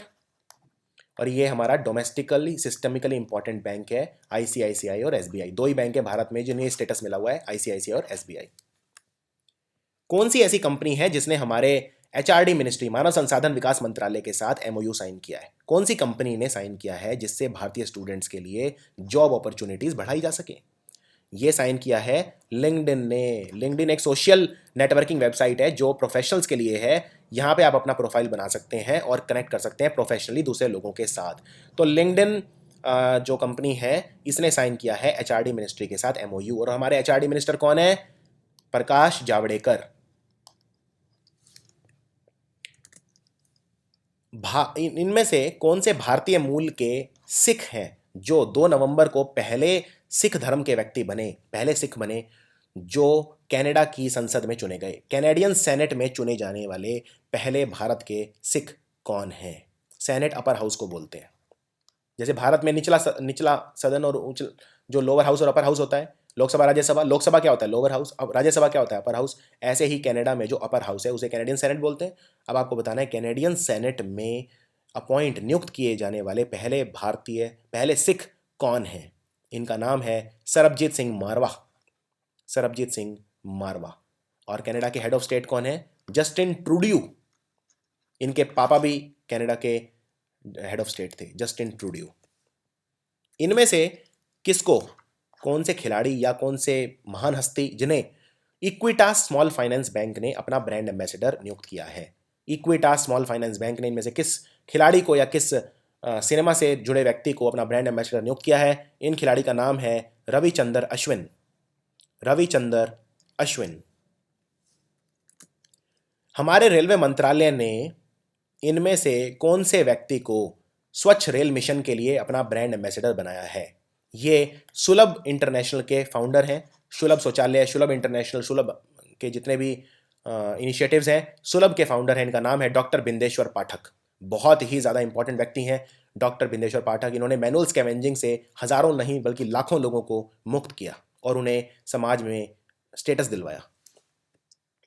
इनमें से किस व्यक्ति को भारत का लेबनान के लिए राजदूत नियुक्त किया गया है हमारी मिनिस्ट्री ऑफ एक्सटर्नल अफेयर द्वारा। ये आईएफएस ऑफिसर कौन है, इनका नाम है संजीव अरोड़ा। ये नाम सिर्फ आपको याद करना है, हमारे जितने भी राजदूत होते हैं वो सिर्फ आपको याद रखने हैं। लेबनान। अब आपके लिए आज का छठा सवाल, लेबनान की राजधानी क्या है, what is the capital of Lebanon. इनमें से भारत का तीसरा राज्य कौन सा बना जहां पे खुले में शौच लोग नहीं जाएंगे, ओपन डिफिकेशन फ्री हो गया है।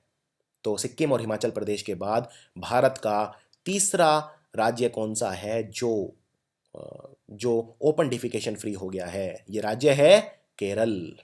केरल में किसकी सरकार है, सीपीआईएम की सरकार है, यहाँ पे सीपीएम की सरकार है और यहाँ के मुख्यमंत्री हैं पिनरई विजयन। वामपंथियों की सरकार है केरल में।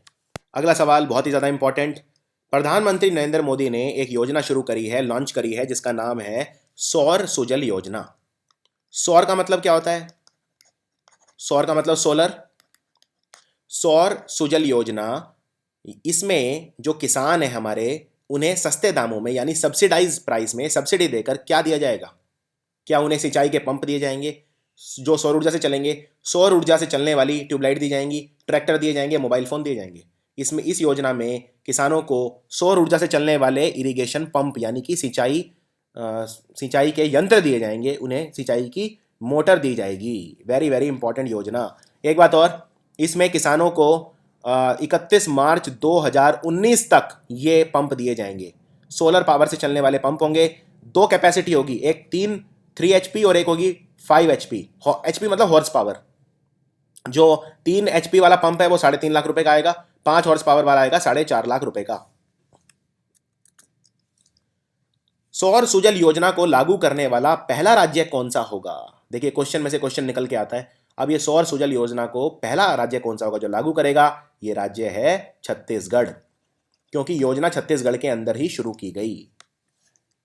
इनमें से कौन से राज्य की सरकार है जिसने एक स्कीम लॉन्च करी है जिसका नाम है मधुबाबू अय्यन सहायता शिविर, मास स्कीम, इन शॉर्ट मास, जिसकी फुल फॉर्म है मधुबाबू आयन सहायता शिविर। ये जो योजना है ये क्या है पहले मैं बता देता हूं। इसमें जो लीगल असिस्टेंट है यानी कानूनी जो सलाह है वो दी जाएगी गरीबों को मुफ्त में, क्योंकि जो गरीब है उन्हें वैसे कानून के बारे में ज़्यादा नहीं पता होता, लीगल एडवाइस नहीं मिलती, तो इसमें लीगल असिस्टेंस दी जाएगी गरीब लोगों को, जो समाज का जो पिछड़ा वर्ग है, डिप्राइव्ड सेक्शन है, उन्हें। ये योजना कौन से राज्य ने स्टार्ट की है, ये स्टार्ट की है उड़ीसा की सरकार ने।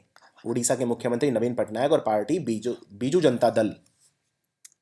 इनमें से कौन से राज्य की सरकार ने 200 करोड़ रुपए की लागत से बनने वाला यमुना रिवर फ्रंट प्रोजेक्ट शुरू किया है।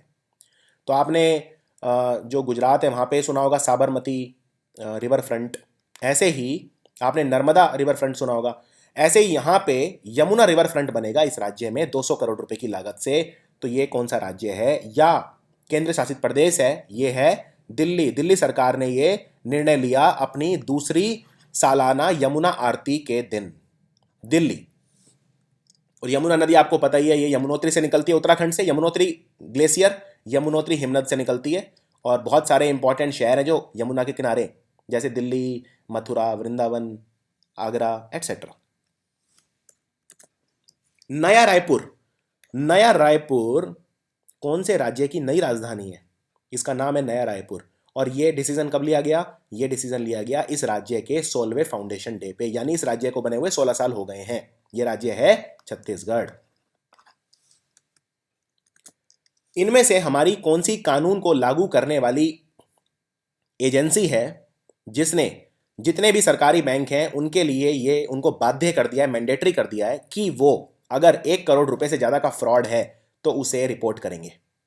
कौन सी फेडरल लॉ एनफोर्समेंट एजेंसी ने ये हमारे जो सरकारी बैंकों को कहा है कि अगर 1 करोड़ रुपए से ज़्यादा का कोई फ्रॉड हो जाए, कोई धांधली हो जाए पैसों की, तो उसे रिपोर्ट करना अनिवार्य है? तो ये किया है हमारी सेंट्रल विजिलेंस कमीशन ने, यानी सीवीसी ने। सीवीसी ने 2015 का जो डेटा है सीबीआई का, उसके हिसाब से 171 केस हुए थे बैंक फ्रॉड के 2015 के अंदर। आरबीआई ने, रिजर्व बैंक ऑफ इंडिया, जिसका हेडक्वार्टर मुंबई में, रिजर्व बैंक ऑफ इंडिया ने जो बैंकिंग ओम्बड्समैन क्या होता है? जो निशुल्क आपकी शिकायत सुनता है उसे बोलते हैं बैंकिंग ओम्बड्समैन। इसके ऊपर एक विशेष अलग डिटेल्ड वीडियो भी बनाया हुआ है, आप देख सकते हैं। तो ओम्बड्समैन एक्ट वगैरह सब बताया मैंने। मुंबई में इसका हेडक्वार्टर है आरबीआई का। आरबीआई के गवर्नर उर्जित पटेल है। और आरबीआई की जो अगली मॉनेटरी पॉलिसी कमेटी होगी, मैं उसका इंतजार कर रहा हूँ। 4 अक्टूबर को हुई थी पिछली, उसके बाद अब 2 महीने बाद होगी। तो आरबीआई ने अपना जो सेकंड ऑफिस है बैंकिंग ओम्बड्समैन का, वो कौन से शहर में खोला है? ये खोला है इन्होंने नई दिल्ली में। नई दिल्ली में। और जो इनका पहला ऑफिस है वो भी है न्यू दिल्ली में। उसकी जुरिस्डिक्शन है दिल्ली और जम्मू कश्मीर पे। और जो दूसरा ऑफिस खोला है, इसकी जुरिस्डिक्शन है हरियाणा के ज़्यादातर डिस्ट्रिक्ट्स में और गाजियाबाद में, तो और गौतम बुद्ध नगर डिस्ट्रिक्ट जो है यूपी का, उसके ऊपर। तो 2 ऑफिस है नई दिल्ली के अंदर बैंकिंग ओम्बड्समैन के। इनमें से दक्षिण कोरिया के नए प्रधानमंत्री कौन बने हैं? इनको किसने नियुक्त किया? वहां के राष्ट्रपति ने, जिनका नाम है पार्क ग्यून हाई। तो यहाँ के जो नए प्रधानमंत्री हैं उनका नाम है किम ब्योंग जुन। सुपर इंपॉर्टेंट क्वेश्चन है। दक्षिण कोरिया की राजधानी क्या है? सियोल। दक्षिण कोरिया बहुत इंपॉर्टेंट है बिजनेस के लिए। बड़ी बड़ी कंपनियां, सैमसंग, एलजी, hyundai, बहुत सारी कंपनियां हैं दक्षिण कोरिया की। और इसका सबसे ताकतवर दुश्मन है नॉर्थ कोरिया। न्यूक्लियर कंट्री है नॉर्थ कोरिया, जिसकी राजधानी है प्योनियांग। और यहाँ के कौन है तानाशाह? इनका नाम है किम जोंग ओ। इनमें से थाईलैंड के कौन से युवराज हैं जो वहाँ के राजा होंगे अगले? क्योंकि यहाँ के जो राजा हैं वो एक्सपायर हो गए। भूमिबोल अदुलज नाम था इनका। तो ये थे राजा जो वहाँ के एक्सपायर हो गए, भूमिबोल अदुल्यदज। अब नए कौन बनेंगे? नए बनेंगे Maha Vajiralongkorn. So answer है सेकंड, महा वजीरा लोंगकॉन बनेंगे वहाँ के नए राजा। वेरी वेरी इंपॉर्टेंट। Twitter, micro blogging website Twitter. Twitter India के वो हेड कौन थे जिन्होंने अपना इस्तीफा अभी दिया है? पूरा ट्विटर इंडिया उसके हेड थे। इनका नाम क्या था? इन्होंने अपना इस्तीफा दे दिया। 4 साल तक ये ट्विटर इंडिया में हेड थे। इनका नाम है ऋषि जेटली। ऋषि जेटली। और बस आपको इतना ही याद रखना, इससे ज़्यादा याद नहीं रखना। इनमें से साउथ इंडियन बैंक के पार्ट टाइम चेयरमैन और नॉन एग्जीक्यूटिव चेयरमैन किसे नियुक्त किया गया है? साउथ इंडियन बैंक ने किस व्यक्ति को अपना नॉन एग्जीक्यूटिव या पार्ट टाइम चेयरमैन बनाया है 3 साल के लिए? 2 नवंबर 2016 से इन्होंने अपना कार्यभार संभाला। इनका नाम है सलीम गंगाधरन। सलीम गंगाधरन। और साउथ इंडियन बैंक का हेडक्वार्टर कहाँ है? केरल में है, थ्रिसुर के अंदर। इनमें से कौन से जर्नलिस्ट हैं, कौन से पत्रकार हैं जिन्हें बहुत ही प्रतिष्ठित राजा राम मोहन रॉय अवार्ड मिला है अपने पत्रकारिता में योगदान के लिए? इनका नाम क्या है? इनका नाम है S Nihal Singh. Very very important. Press council of India ने अवार्ड दिया है एस निहाल सिंह। इनमें से कौन से गायक हैं जिन्हें अपनी गायकी में योगदान के लिए सेंटेनरी अवार्ड मिलेगा? Centenary award, Indian film personality of the year, 47वें अंतर्राष्ट्रीय फिल्म फेस्टिवल में भारत के जो होगा गोवा के अंदर। इनको 40,000 गाने ये गा चुके हैं अब तक। और अगर आपने हम आपके हैं कौन पिक्चर देखी है तो ज़्यादातर गाने उसमें गाए हैं इन्होंने। इनका नाम है एसपी बालसुब्रमण्यम। एसपी बालसुब्रमण्यम। 47वें अंतर्राष्ट्रीय फिल्म फेस्टिवल में इन्हें मिलेगा centenary award for Indian film personality of the year. इनमें से मशहूर साउथ कोरिया के डायरेक्टर कौन है जिन्हें 47वें अंतर्राष्ट्रीय फिल्म फेस्टिवल ऑफ इंडिया जो गोवा में होगा वहां पे लाइफ टाइम अचीवमेंट अवार्ड मिलेगा? साउथ कोरिया के डायरेक्टर हैं और इनका नाम है इन क्वांग ताइक। इम क्वान ताइक। थोड़ा सा याद रखने में कठिन है तो आप ऐसे शॉर्ट बना सकते हैं इसका कोई, जैसे आप इसका नाम किट रख सकते हैं, KIT, के से क्वांट, टी से टाइग, आई से इम, किट। कुछ इस तरह के आप ये एक्रोनिम बना सकते हैं, इससे आपको याद रहेगा। इनमें से कौन सी बिजली उत्पादन कंपनी है जिसने 50 मेगावाट का वायु से चलने वाला पावर प्रोजेक्ट लगाया है राजस्थान के जैसलमेर के अंदर? जैसलमेर राजस्थान में कौन सी पावर कंपनी ने 50 मेगावाट का विंड पावर प्रोजेक्ट लगाया है? ये लगाया है NHPC ने। NHPC ने ये प्रोजेक्ट लगाया है। NHPC क्या है? National hydro electric power commission corporation, national hydro electric power corporation. हमारा जो खेल मंत्रालय है, या कौन से कंट्री का खेल मंत्रालय है जिसने ये मैंडेटरी कर दिया है अपने जो नेशनल स्पोर्ट्स फेडरेशन है, जितने भी नेशनल स्पोर्ट्स फेडरेशन है किसी भी खेल का, चाहे वो नेशनल स्पोर्ट्स फेडरेशन क्यों ना हो, उन्हें रजिस्टर करवाना पड़ेगा अपने आप को NGOPS पोर्टल के साथ। NGOPS क्या है? Partnership system. इसके साथ अपने आप को रजिस्ट्रेशन करवाना पड़ेगा। तो ये किया है इंडिया ने, भारत के ने किया है कि जितने भी स्पोर्ट्स फेडरेशन है सबको रजिस्टर करवाना पड़ेगा NGOPS पोर्टल के साथ, तभी उन्हें ग्रांट मिलेगा। ग्रांट मिलेगा मतलब सरकार की तरफ से आर्थिक सहायता मिलेगी। ऑस्ट्रेलिया की सरकार ने कितने प्रोजेक्ट भारतीय सरकार के साथ मिलकर अप्रूव किए हैं? ये हर फील्ड में होंगे, खेल में होंगे, साइंस, विज्ञान, तकनीक, एजुकेशन, स्पोर्ट्स, आर्ट्स, कल्चर, सब में होंगे। टोटल प्रोजेक्ट $630,000 रुपए के ये प्रोजेक्ट होंगे। कितने प्रोजेक्ट हैं ये टोटल जो अनाउंस हुए हैं ऑस्ट्रेलिया सरकार जो भारत के साथ करेगी? इनका टोटल नंबर क्या है? टोटल नंबर है 19। टोटल 19 ग्रांट हैं जिनका जो टोटल जो प्राइस है वो है $630,000। International day to end impunity for crimes against journalist, यानी जो पत्रकार हैं उनके खिलाफ जो क्राइम होते हैं, उनकी जो मारकाट होती है, पत्रकारों को की जो ज़िंदगी है वो भी संकट में रहती है, इसमें जागरूकता फैलाने के लिए हम एक दिवस मनाते हैं। तो वो इंटरनेशनल डे हम किस दिन मनाते हैं? पत्रकारों के अगेंस्ट जो क्राइम होते हैं उनके बारे में जागरूकता फैलाने के लिए हर साल ये दिन मनाते हैं हम 2 नवंबर को। 2 नवंबर। वर्ल्ड सेविंग डे या वर्ल्ड थ्रिफ्ट डे हम हर साल किस दिन मनाते हैं? जो हमें पैसा सेव करना चाहिए, हमें इसके बारे में जागरूकता फैलानी चाहिए। और ये इंटरनेशनल सेविंग बैंक कांग्रेस बनी थी 1924 में, और इंडिया में वर्ल्ड सेविंग डे ऑब्जर्व किया था 30 अक्टूबर को, क्योंकि इस दिन इंदिरा गांधी जी की जो डेथ हुई थी 1984 में। तो इस सवाल का आंसर क्या है? इस सवाल का आंसर है 31 अक्टूबर। वर्ल्ड सेविंग डे हम मनाते हैं 31 अक्टूबर को, और इंडिया में वर्ल्ड सेविंग डे ऑब्जर्व किया गया था 30 अक्टूबर को, क्योंकि इस दिन इंदिरा गांधी जी की डेथ हुई थी 1984 में। इस बार इसका थीम क्या था? इस बार इसका थीम था grabbing hold of your financial future. Grabbing hold of your financial future. World vegan day कब मनाते हैं? वीगन कौन होता है? वीगन वो होता है जो जानवरों से मिलने वाली चीजें नहीं उपयोग करता, चाहे वो मांस हो, चाहे वो दूध ही क्यों ना हो। दूध भी नहीं पीते वीगन लोग। वेजिटेरियन और वीगन में यही फर्क होता है। वीगन कोई भी जानवरों से मिलने वाली चीज यूज नहीं करता, और वेजिटेरियन जानवरों से मिलने वाला खाद्य पदार्थ यूज नहीं करता। ये फर्क है। तो वीगन जो लोग होते हैं वो दूध भी नहीं पीते, वो बेल्ट भी यूज नहीं करते क्योंकि उसमें जानवरों का चमड़ा होता है, वो वैसे जूते भी नहीं पहनते। तो वीगन और वेजिटेरियन में ये फर्क है। तो वीगन एक हेल्दी लाइफस्टाइल है, ऐसा खुद WHO मानता है, क्योंकि WHO ने जो अपनी रिपोर्ट दी थी इस साल, उसमें साफ कहा था कि जो मांसाहार का सेवन करते हैं उससे कई तरह के रोग हो सकते हैं, जैसे इंटेस्टिनल कैंसर हो सकता है उससे। तो वर्ल्ड वीगन डे कब मनाते हैं हम? वर्ल्ड वीगन डे हम मनाते हैं हर साल 1 नवंबर को। 1 नवंबर को। ये 1994 में शुरू किया था हमने मनाना, उसके बाद से हर साल ये मनाया जाता है। इनमें से कौन से इंस्टीट्यूट के वैज्ञानिक हैं, साइंटिस्ट हैं, जिन्होंने एक एक अलग तरह का नमक बनाया है? ये नमक बैक्टीरिया से होने वाले इन्फेक्शन के खिलाफ लड़ेगा। ये नमक कौन से इंस्टीट्यूट के साइंटिस्ट ने बनाया है? ये बनाया है Indian institute of science Bengaluru के साइंटिस्ट ने, IISc बेंगलुरु। सूर्य किरण कौन से देश के साथ हम एक्सरसाइज कर रहे हैं? मिलिट्री एक्सरसाइज, इसका नाम है सूर्य किरण। बहुत इंपॉर्टेंट है, ये 10वीं सूर्य किरण कर रहे हैं हम। किसके साथ करते हैं हम? ये नेपाल। और ये हो कहाँ पे रही है? नेपाल के अंदर ही हो रही है। जिस जगह पे हम ये कर रहे हैं उसका नाम है साल झंडी।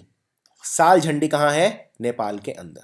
31 अक्टूबर से 13 नवंबर तक ये एक्सरसाइज चलेगी।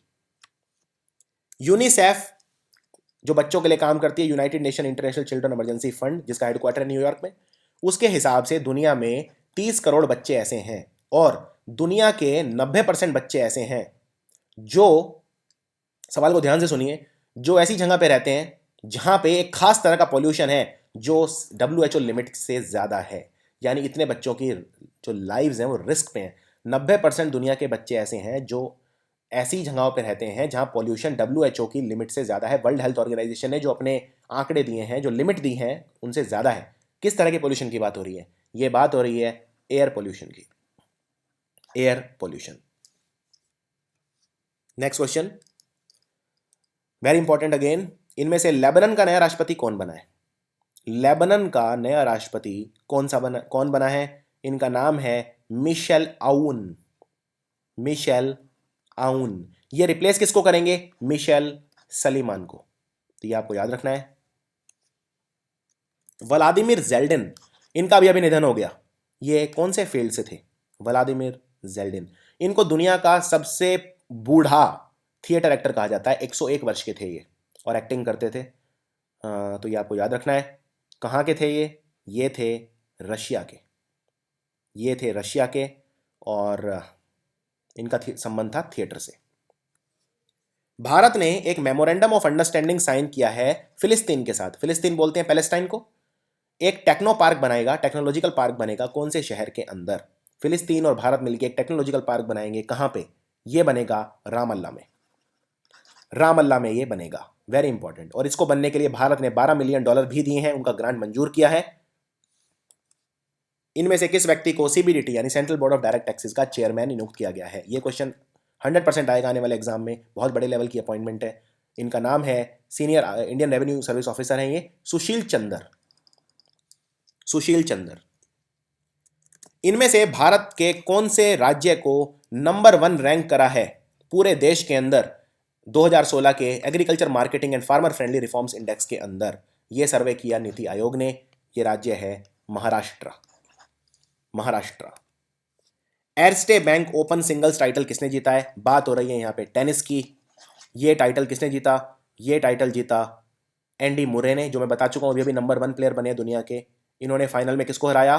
फ्रांस के जो विल्फ्रेड सोंगा को इन्होंने हराया। अगला सवाल, काइली वर्जोसा, ये अभी अभी मिस इंटरनेशनल 2016 बनी है। कौन से देश की हैं ये? और ये जो कंपटीशन हुआ था ये टोक्यो में हुआ, जो कि जापान की राजधानी है टोक्यो, जहाँ पे 2020 के ओलंपिक खेल भी होंगे। तो आपको बताना है ये कौन से देश की हैं। ये है फिलीपींस की। फिलीपींस की हैं काइली वर्जोसा और फिलीपींस की राजधानी है मनीला। 2016 विजिलेंस अवेयरनेस वीक मनाया गया, आपको पता ही है। जिस भी हफ्ते में सरदार वल्लभ भाई पटेल जी का जन्मदिन होता है उस दिन हम उस हफ्ते में मनाते हैं 2016 विजिलेंस अवेयरनेस वीक। तो इस बार इसका थीम क्या था? इस बार इसका थीम क्या था? इसका थीम था public participation in promoting integrity and eradicating corruption. यानी पब्लिक के सहयोग से ही करप्शन पे काबू पाया जा सकता है। MN शर्मा, अभी अभी इनका निधन हो गया। आपको बताना है ये कौन से भारत के शहर के मुख्य निर्माता थे, आर्किटेक्ट थे ये। कौन सा शहर इन्होंने बसाया, बनाया? MN शर्मा का संबंध था चंडीगढ़ से। Very very important, Chandigarh. Housing for all initiative है जिसका नाम है परिपिद्दा मिशन। ये कौन से राज्य की सरकार ने लॉन्च करा है? जिसमें जो हाउसिंग फॉर ऑल स्कीम है, जिसमें जो केंद्र सरकार की, उसके तहत घर बनाए जाएंगे। तो ये कौन से राज्य ने स्टार्ट की है स्कीम घर बनाने के लिए गरीबों के? इसका नाम है परिपिद्दा मिशन। ये स्कीम है केरला सरकार की, केरला। सिल्वियो गजाइंगा, सिल्वियो गजानिगा, इनका अभी अभी निधन हो गया। ये फेमस क्यों थे? क्या इन्होंने वर्ल्ड कप ट्रॉफी की जो आकृति है वो दी थी, डिज़ाइन की थी, या आईफिल टावर डिज़ाइन किया था, या मिलान शहर के आर्किटेक्ट थे, या संयुक्त राष्ट्र संघ का लोगो बनाया था?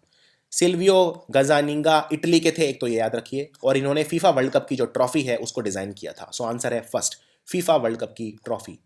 और फीफा के जो हेड है उनका नाम है जियानी इन्फेंटिनो, और ये भी इटली के हैं।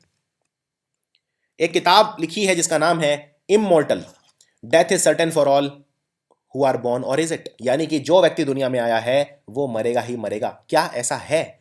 ये किताब अश्वत्थामा की जिंदगी पे है कि अश्वत्थामा तो मरा ही नहीं, वो तो आज भी जिंदा है। तो इस किताब को किसने लिखा है? इस किताब को लिखा है ये बहुत इंपॉर्टेंट क्वेश्चन है। कृष्णा उदय शंकर ने, कृष्णा उदय शंकर। एक अंतर्राष्ट्रीय फोरम आयोजित किया गया आईसीटी को अडॉप्ट करने के लिए, जिससे एजुकेशन या एजुकेशन को बढ़ावा मिले। ये कौन से शहर के अंदर किया गया? ये यूनेस्को ने ऑर्गेनाइज किया गूगल के साथ पार्टनरशिप में। यूनेस्को का हेडक्वार्टर है पेरिस में, जो फ्रांस की राजधानी है, United Nations educational scientific and cultural organisation. तो आपको बताना है ये कहाँ पे आयोजित किया गया। आईसीटी पर्सपेक्टिव को अडॉप्ट करने के लिए अंतर्राष्ट्रीय फोरम, ये आयोजित किया गया नई दिल्ली के अंदर, न्यू दिल्ली। इनमें से कौन से बैडमिंटन खिलाड़ी हैं भारत के जिन्होंने बहरीन के अंदर आयोजित international challenge men single badminton tournament जीत लिया? तो इसमें जो फाइनल में जो खिलाड़ी गए, दोनों दोनों भारतीय थे। ये जीता प्रतुल जोशी ने और फाइनल में हराया आदित्य जोशी को। तो दोनों जोशी, आपको कंफ्यूज नहीं होना है, प्रतुल जोशी जीते और फाइनल में किसको हराया? आदित्य जोशी को। इनमें से कौन से अभिनेता या अभिनेत्री हैं जिन्हें दुबई इंटरनेशनल फिल्म फेस्टिवल में लाइफ टाइम अचीवमेंट अवार्ड देकर सम्मानित किया जाएगा? 7 से 14 दिसंबर को यह फेस्टिवल होगा। किसको मिलेगा लाइफ टाइम अचीवमेंट अवार्ड? कौन से भारतीय अदाकारा या एक्टर को मिलेगा? ये मिलेगा रेखा को, रेखा, मशहूर अभिनेत्री रेखा को। प्रधानमंत्री नरेंद्र मोदी ने एशिया महाद्वीप की सबसे लंबी मैन मेड जंगल सफारी का इनॉग्रेशन किया। कहां पर होगी ये जंगल सफारी? जंगल सफारी क्या होती है? जानवरों को देखने के लिए जो यात्रा होती है उसे बोलते हैं जंगल सफारी। और ये एशिया की सबसे बड़ी मैन मेड जंगल सफारी होगी। ये लगभग 800 एकड़ के अंदर होगी, जिसमें नंदनवन चिड़ियाघर भी होगा। तो ये होगी छत्तीसगढ़ के नया रायपुर में, नया रायपुर में। भीतरकनिका नेशनल पार्क अभी अभी न्यूज़ में था, तो आपको बताना है ये कहाँ पर है। भीतरकनिका नेशनल पार्क ये महानदी का जो डेल्टा है उस एरिया के अंदर पड़ता है, यानी उड़ीसा में। महानदी उड़ीसा की सबसे मुख्य नदी है, तो आंसर है Orissa, Bhitarkanika national park. Bhitarkanika national park जो है ये न्यूज़ में क्यों था? क्योंकि यहाँ पे यूनेस्को ने अपनी 2 मेंबर की टीम भेजी थी, जिससे स्टडी करने के लिए, जो यहाँ के मैंग्रोव इकोसिस्टम है उसको स्टडी करने के लिए। कौन से राज्य की सरकार ने एक कैंपेन शुरू करा है सेहत के लिए, हेल्थ अवेयरनेस के लिए, जिसका नाम है aware and care. Aware and care ये स्टार्ट करा है प्रकाश सिंह बादल ने, जो मुख्यमंत्री हैं पंजाब के। इसमें जो 100 वैन है, ऐसी गाड़ियां हैं जो मोबाइल वैन जो भेजी जाएंगी कम्युनिकेशन के लिए। इसमें कैंसर, हेपेटाइटिस सी, इस तरह के जो रोग हैं उनसे जागरूकता फैलाई जाएगी, उनके बारे में जागरूकता फैलाई जाएगी। भारत का जो मुख्य चुनाव आयोग है, यानी इलेक्शन कमीशन ऑफ इंडिया, हमारे जो भारतीय बाहर रहते हैं यानी ओवरसीज इंडियन सिटीजन जो हैं, OIC, उनको भारतीय चुनावी प्रक्रिया की कितनी समझ है ये जानने के लिए एक सर्वे आयोजित किया हमारे इलेक्शन कमीशन ऑफ इंडिया ने, और ये एक इंस्टीट्यूट के साथ मिलकर किया। आपको बताना है ये सर्वे इलेक्शन कमीशन ऑफ इंडिया ने कौन से इंस्टीट्यूट के साथ मिलकर किया। ये बहुत ही फेमस इंस्टीट्यूट है, चेंबूर के अंदर, मुंबई के अंदर। इसका नाम है Tata institute of social science, TISS. Petrotech नाम की एक कॉन्फ्रेंस होगी, अंतर्राष्ट्रीय कॉन्फ्रेंस, ऑयल एंड गैस से रिलेटेड। पेट्रोटेक नाम रखा गया इसका। भारत के कौन से शहर में होगी? 5 दिसंबर को। ये होगी प्रगति मैदान, नई दिल्ली के अंदर। प्रगति मैदान आप जानते हैं दिल्ली में। अभी यहाँ पे 14 नवंबर से अंतर्राष्ट्रीय व्यापार मेला भी शुरू हो जाएगा। भारत के कौन से एक्टर हैं जिन्होंने चाइना की जो फिल्म जा रही है ऑस्कर के अंदर, ऑफिशियल एंट्री है चाइना की बेस्ट फॉरेन फिल्म कैटेगरी में, 89th ऑस्कर अवार्ड में, उसमें कौन से भारत के एक्टर ने काम किया है? ये एक्टर हैं सोनू सूद। सोनू सूद। किस दिन हम वर्ल्ड रेडियोग्राफी डे मनाते हैं? वर्ल्ड रेडियोग्राफी डे, रेडियोग्राफी बहुत इंपॉर्टेंट हिस्सा है रेडियो डायग्नोसिस का। वर्ल्ड रेडियोग्राफी डे हम मनाते हैं हर साल 8 नवंबर को, 8 नवंबर को।